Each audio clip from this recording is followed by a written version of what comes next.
Bonjour, mon nom est Marc-André de motocycliste.net. Et Jean Paré de Motojournal. Et cette semaine, on vous présente la KTM 890 Aventure 2023.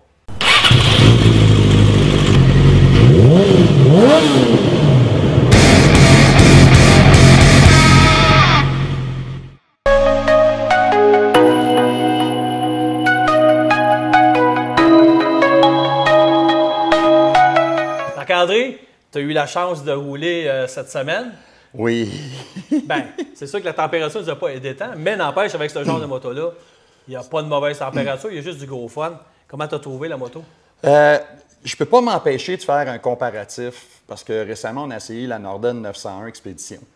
Je reviens là-dessus pour la simple et unique raison que la Norden, c'est une machine que je trouve qui est un petit peu élitiste. Donc, c'est pour les conducteurs aguerris et les gens de grand gabarit. J'ai retrouvé pratiquement tout ce que j'ai aimé de la Norden dans un format plus convivial pour le commun des mortels, où est-ce qu'une personne normale peut s'asseoir dessus sans être sur le bout des pieds. Oui, effectivement, c'est beaucoup moins élevé. Mais en fait, c'est ce que la 890 se compare un peu plus à la Norden, mais la 901. Ouais. Toi, tu as eu la chance d'y aller au niveau de l'expédition, puis un peu comme je t'expliquais la dernière fois, elle se rapproche plus de la 890 de la R, qui elle aussi est beaucoup plus haute. Mais effectivement, pour faire un peu l'historique, c'est comme de la 890, parce que c'est un modèle qui date juste de 2 ans. Et déjà, KTM sont arrivés avec beaucoup d'améliorations au niveau de la moto. Pourquoi? Bien, on ne se le cachera pas, dans cette catégorie-là, ça brasse. Il y a de la compétition. Mais en fait, ils se compétitionnent eux autres mêmes. C'est ça qui est le fun chez KTM, c'est qu'ils n'ont pas peur de ça. On en reparlait de la Husqvarna, de la 901. C'est venu comme shaker du côté de la 890. Puis, il y a aussi, il ne faut pas oublier la Triumph. La Tiger 900, Triumph aussi, ils se sont dit, nous autres, on a une bonne plateforme, on va y aller fort, puis regarde, c'est pas personne qui va passer en avant de nous autres. Il y a la Suzuki, la V-Strom 800. Exact. Il y a, même si c'est un petit peu plus petit, il y a quand même la T7 chez Yamaha qui était, jusqu'à aujourd'hui, ma moto de choix si j'allais m'acheter une Adventure. Parce que oui, je suis dans le marché pour m'acheter une moto aventure. J'ai vendu ma KLR 650, puis là, je suis prêt à passer à autre chose. Oui, mais là, tu es ailleurs. Le T7, tu as essayé des affaires qu'on n'enlève rien à la T7, mais tu sais, c'est comme une moto qui est un petit peu plus enduro. Mais là, puis tu sais, tu parlais dans la même catégorie, la Ducati, la Desert X aussi, est venue shaker bien des affaires au niveau de ses moyennes cylindrées. Puis, évidemment, on parle des GS au niveau de BMW. Bon, écoute, c'est des excellentes machines. Ah, mais si on ne parle pas, je vais être cru un petit peu, mais si on ne parle pas de briques roulantes, c'est-à-dire des motos qui sont énormes, moi, ce créneau-là, c'est quelque chose qui m'intéresse à titre de motocycliste depuis 35 ans à peu près. Ce que j'aime, moi, c'est l'accessibilité de la machine. Bien, je suis à la même place que toi, Marc-André, parce que je joue beaucoup des gros gabarits. On ne se le cache pas, les 12,90, les 12,50. Mais ça, 200 kilos, c'est parfait. En tout cas, pour moi, là, moi, j'adore ça, manœuvrer avec ça. Fait que même si quand je sors de la route, parce qu'on ne se le cachera pas, c'est 20 de route, 80 on est sur l'asphalte. Mais quand on sort, on veut être quand même à l'aise. Donc, c'est quelque chose, tu l'échappes, c'est normal, tu fais du hors-route. Mais tu sais, 200 kilos, là, c'est pas un problème. Mais quand tu commences à tomber dans des affaires comme, tu sais, c'est 300, bien, ça commence à être lourd. Fait que ça, moi, je trouve justement, la moyenne cylindrée comme ça, c'est un beau marché. C'est le fun. Puis justement, KTM, ce qu'ils ont décidé de faire, c'est comme, on ne reste pas là. On va améliorer, nous autres aussi, notre 890 parce qu'on est quand même dans le marché. T'sais. Mais le fait demeure, puis ça, c'est quelque chose que j'ai trouvé, puis qui me fait encore plus aimer l'ensemble, c'est le moteur. Comme je l'ai dit auparavant, KTM, ça n'a pas toujours été mes motorisations préférées. Ça, c'est doux. C'est puissant et c'est extrêmement linéaire. Ça a de la puissance pour arracher un arbre de bas dans les tours. Puis, c'est pas caractéristique, normalement, de la géométrie de ce moteur-là, qui est un parallèle twin. Mais les reprises, j'ai l'impression d'être assis sur une moto beaucoup plus sportive. Puis, même en haut, c'est pas explosif, mais ça tire tout le temps. Ah oui, écoute, la puissance est là, puis de la façon aussi, de la puissance qu'on a de besoin, comme tu l'as bien dit, linéaire, donc basse vitesse, parce qu'on travaille beaucoup à basse vitesse quand on est en sentier. Mais en fait, ce qu'ils ont fait cette année, c'est qu'il y a carrément, bon, au niveau des suspensions, parce que c'est raide un peu les suspensions, on ne se le cache pas au niveau de la 890. Ce qui n'est pas le cas ici. Particulièrement sur la route. Oui, ce qu'ils ont fait cette année, c'est que bon, ils ont ajouté un réglage de plus à l'avant, ils ont retravaillé l'ajustement au niveau de l'arrière. C'est un peu mieux. Moi, je te parle parce que je suis capable de comparer, j'ai essayé les autres, plus toujours je reviens à ma Norden. C'est un peu mieux, mais c'est encore un peu sec. Mais ils se sont quand même améliorés. Mais où ils ont quand même bien travaillé, c'est au niveau de l'avant, au niveau de la nacelle. C'est comme, ils ont amoindri ça avant, c'était gros. Ouais, ils ont retravaillé ça, ça fait du sens aussi. KTM d'une autre génération, c'était comme le look Dakar. C'est quelque chose qui était à la mode. Mais le problème d'avoir un réservoir aussi gros c'est quelque chose c'est un gros gréement, là, dans le fond. C'est justement, c'est encombrant, un. Puis deux, des réservoirs de grande capacité haut de même, ça l'affecte le comportement de la moto. Absolument. C'est pour ça que ça, c'est là depuis le début, mais c'est justement en bas, donc, ton réservoir d'essence, c'est côté en bas. Donc, ça va donner un meilleur équilibre, mais aussi, ça dégage en haut aussi. Donc, encore une meilleure ergonomie. Puis les guidons sont larges. Donc, quand tu roules debout, ça se travaille super bien. Pare-brise, aussi, ils nous ont ramené un pare-brise qui est beaucoup plus haut, il protège mieux, l'air passe. Le fameux trou, hein? Ouais. C'est la première fois que j'expérimente ça, un pare-brise comme ça, sur une moto d'origine. Ça, zéro. Ça coupe complètement. Puis en plus, c'est ça, c'est comme selon le gabarit que tu as. Par exemple, comme toi, tu as 6 pieds 3. Des fois, de la façon que ça finissait, oui, ça te pognait là, ou tu avais un retour en dessous du menton, et quoi, ça brassait. En faisant ça, c'est parfait. Il n'y a rien de pire que rouler entre 90 et 110. C'est les vitesses qu'on roule, là, OK? Puis t'avoir le casque qui te fait de même pendant 2 heures, ça vient achalant. Mais en tout cas, tout ça pour dire qu'ils ont fait une bonne job. Puis au niveau de la selle, parce que ça c'était un point faible, là, on ne se le cachait pas, c'était très dur, c'était pas très confortable pour le derrière, il fallait arrêter. Donc, ils ont élargi la selle, puis plus rembourrée, donc plus confortable. Oui, mais tout en conservant l'espace ici, quand même pas trop large, pour justement, parce que l'entrejambe, quand ça frotte pendant 2-3 heures de temps ici, c'est vraiment très désagréable. Mais ça reste que c'est ça. Ils ont bien travaillé ça. Puis aussi, au niveau côté électronique. Côté électronique, bon, on avait, tu as 3 modes de conduite, tu as street, tu as rain, puis tu as off-road. Et aussi, en option, tu as le mode rally. Mais en fait, là, je te parle d'option, puis la particularité cette année de cette moto-là, entre autres, c'est que elle vient déjà avec toutes les options dessus. 1500 km, tu peux rouler avec, et après ça, ça se désactive. Un peu comme ils font maintenant dans l'automobile. Avec try before you buy. Il faut essayer des choses, puis après ça, bien, ça s'arrête, puis si tu aimes ça, bien, tu payes pour l'avoir. C'est un peu ça aussi, donc tu vas rajouter peut-être un 1500 $ de plus. C'est une moto qui se détaille à 15 200 là, ou 15 300. Mais ils viennent déjà. Donc, tu as le mode rallye. Le mode rallye, ce que ça fait, bien, c'est régulateur de vitesse. Tu as aussi, au niveau de l'ABS, sur la roue arrière. Donc, c'est que le contrôle de traction en arrière, c'est que tu te ramasses avec 9 positions. Des contrôles de traction en plus de l'ABS ajustable. Oui, c'est ça. Fait que tu as 9 positions avec le mode rallye. Tu as aussi le contrôle, justement, pour le dérapage de la roue arrière, qui est là, que tu peux activer ou non.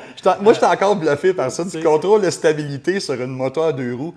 Je m'excuse, ça fait très longtemps que je fais de la moto, mais c'est quelque chose que j'ai de la misère à catcher. Mais là, si on parle de toutes ces options-là, parce que là, il y a l'ABS qui s'ajuste en avant dans le mode rally puis off-road, c'est ça? Oui, bien en fait, chaque fois que tu changes de mode, tout s'ajuste. Okay. Quand tu tombes en mode rain, c'est la même affaire. C'est comme toute l'électronique va venir s'ajuster en se disant « il mouille, il ne faut pas que ma roue barre, le frein n'est pas de la même façon ». En mode street, c'est la même chose. Quand tu tombes en mode off-road, c'est juste qu'exemple, dans le mode de base off-road, c'est comme c'est le contrôle d'action, mais c'est pas compliqué, c'est on-off, tu n'en as pas 9. Fait que c'est moins complet, mais n'empêche que tu les as toutes de base. Puis tout s'ajuste, c'est ça le beau côté comme de l'électronique. Ce qui est le fun, c'est que tu peux l'essayer avant. Si tu t'en sers réellement, tu ne payes pas. Puis si dans 1 an, tu décides que tu veux l'avoir, tu peux quand même payer dans 1 an puis avoir ces fonctions-là, c'est ça? Bien, j'imagine. Ce bout-là, je ne sais pas, mais je sais que quand elle vient, tout est là. Puis après ça, ben, ton 1500 km, ça se désactive. Puis après ça, tu peux décider oui, j'y vais ou j'y vais pas. Puis ça, c'est que ça facilite aussi, on ne se le cache pas, les manufacturiers, ils produisent une moto, tout est dessus. Puis après ça, Ouais. fait qu'au niveau de la production, ça vient simplifier pour lui. Il n'y a qu'un modèle à faire parce que tout vient avec. Oui, il y a ça. Je reviens encore, puis là, on parlait de menu, tout ça. Encore une fois, comme sur la Norden, la simplicité des sous-menus. Ça, c'est relativement simple et un novice peut relativement facilement s'y retrouver. Certains compétiteurs, c'est infernal. Des fois, je me mêle un peu. N'empêche que oui, effectivement, tu as un bel écran, c'est quand même facile à naviguer. Mais ce qui est le fun aussi, c'est que tu as des raccourcis, donc tu as 2 raccourcis. Tu peux tout de suite programmer tes choses, puis les mettre, puis tu vas pouvoir utiliser tout de suite, pèse sur ton mode, clac, tu tombes avec ce que tu as déjà programmé, mettons, pour faire la route. Pouf, tu repèses de l'autre côté pour ton hors-route. Tu as 2 modes configurables. Oui, tu n'as pas à chercher. Puis bon, la connectivité aussi, bon, tu peux évidemment te connecter avec ton téléphone. Là. Ça vient tout. On est quasiment rendu standard avec ça. Puis une grosse amélioration, parce que ça, c'est important qu'on en parle, parce que je sais que tu es un gars de pneus. Mais les anciennes versions n'étaient pas chaussées avec le Scorpion. Tu avais une version de pneus qui était plus de route. Ouais. Donc, quand tu voulais faire du hors-route, on ne se le cachera pas, tu n'étais pas équipé pour veiller tard. Mais là, ce qu'on avait sur la Norden, on a ça aussi. Le Scorpion, Rally, voilà. STR, je crois. Une référence, j'en ai essayé des dizaines de modèles. J'étais un gars de pneus, j'étais un tripeux de pneus. J'ai adoré encore une fois ici, j'ai adoré sur la Norden. C'est un pneu qui a du contrôle, qui a quand même des blocs. Quand on va hors route, on va de la boue, du gravier, un petit peu de boue. Je ne mettrais pas ça dans 6 pouces de vase. Non. Mais on a quand même un certain contrôle. Et sur la route, c'est composé et silencieux. Très important. Oui, parce que c'est souvent la question qu'on se pose. Les gens regardent, ouais, crampon, la route. Elle se comporte très, très bien. C'est silencieux, ça tient la route. Donc, même si tu embarques sur un pilotage agressif sur la route, donc en courbe, la moto suit bien. Elle est très agile, elle n'est pas lourde, bien balancée, elle fait bien son travail, mais en plus, les pneumatiques font le job. Puis après ça, on saute dans le bois, comme on dit, bien, il a fait sa job. Et ça, c'est important parce qu'on achète une moto aventure pour ça. Ouais. Fait que, au moins, elle est chaussée pour ça. Fait que c'est important. C'est ça qui est plaisant. Puis, moi, je reviens encore sur l'expérience complète. C'est une moto qui est capable de faire de tout. Et je ne sais pas si j'en ai parlé, mais rester pris dans le trafic avec une grosse aventure. Parce que oui, on va aller en ville éventuellement et le trafic, c'est un fait de la vie. Oui, mais la ville, à cette heure, c'est du off-road. C'est ça. En plus. On s'en va. Moi, je me mets en off-road. On s'en va en ville. Bon, on peut tu peux quasiment stationner ta moto dans un nid de poule, parce que là, c'est rendu des nids d'autruche. Mais pour en revenir au fait que le mode de vie en ville, si on va en ville pour quelque raison que ce soit, ou on traverse une grande ville comme Montréal ou Québec durant une heure de pointe, excusez-moi, monsieur, mais c'est un cauchemar sur une moto que tu es sur le bout des pieds, qui est lourde, et, qui est massive. C'est ça que j'aime de celle-là, mais elle a un côté axé encore plus vers les conditions de nos merveilleuses routes ou aller faire un peu d'hors-route raisonnable. Ce n'est pas un motocross, ce n'est pas un enduro, c'est une moto qui est capable de faire relativement bien un peu tout. Et je pense que ça résume la Adventure 890 de KTM. Oui, puis tu as raison, parce que c'est vrai, parce qu'aujourd'hui, on est confronté au trafic, on n'a pas le choix, on va tout le temps en vivre. Puis ça, c'est vrai que ça se manie très bien. Puis en plus, tu as quand même un bon réservoir essence, donc tu as une bonne autonomie aussi. Fait que vraiment, la moto est complète et tu as une possibilité d'ajouter des accessoires après ça. Écoute, c'est une vraie peur. Tu sais, le catalogue chez KTM, là, il est épais de même. C'est pas un catalogue, c'est un bâton. Exactement. Oui, c'est ça, mais ça existe quasiment plus, ça. Mais toujours est-il que tu peux tellement l'habiller, puis c'est ça qui est le fun aussi, parce que je sais que tu me parlais qu'au niveau du bas, au niveau de la protection, il n'y en avait pas de temps. C'est un point que j'avais oublié. C'est d'origine, si tu vas dans le bois avec ça, puis malheureusement, tu glisses, et tu échappes la moto, ce qui est un fait. C'est pas si. C'est sûr que tu vas l'échapper. C'est quand. C'est sûr. Les côtés en bas, malheureusement, c'est en plastique, ça va être endommagé. Ça prend ce qu'on appelle en anglais des crash bars. des barres de protection. Et KTM, je pense qu'ils en ont 4 modèles pour ça. Tu as vraiment tout séparé, comme au niveau de valise. Tu peux vraiment l'accessoiriser comme tu veux, la personnaliser. Puis encore là, comme je dis, avec un prix de base qui est quand même intéressant, parce que dans ce créneau-là, il y a quand même des motos que tu peux aller pratiquement jusqu'à 20 000 $. Donc, tu as quand même du jeu. Tu as quand même du jeu pour l'habiller. Puis vraiment, puis en fonction de ce que tu fais aussi, là, on ne se le cachera pas, là, mais au moins, tout est là, tout est disponible. Donc, moi, ce que je retiens de la 890 Aventure, surtout quand je compare, ils ont quand même amélioré le confort. Je continue de penser que je suis plus confortable sur la Norden 901, mais n'empêche que l'effort est là. Ils ont fait une bonne job, puis ils restent dans la catégorie. Puis c'est ce que j'aime de KTM, ils sont proactifs. Ils ont une belle signature de moto, puis ils sont tout le temps là, puis ils reviennent à la charge, puis ils se laisseront comme jamais faire. Fait qu'ils nous arrivent tout le temps avec quelque chose, puis les résultats, bien, ils ont l'expertise là-dedans, on ne peut pas leur enlever ça. Puis chapeau aussi d'avoir mis des fameux scorpions. Ça fait toute la différence. On s'avoue, là, ça a de la gueule. Absolument. Dans le KTM, je n'ai jamais été vraiment super attiré envers la marque. Pas que j'aimais pas, c'est juste que ça ne m'attire pas. Ça m'attire.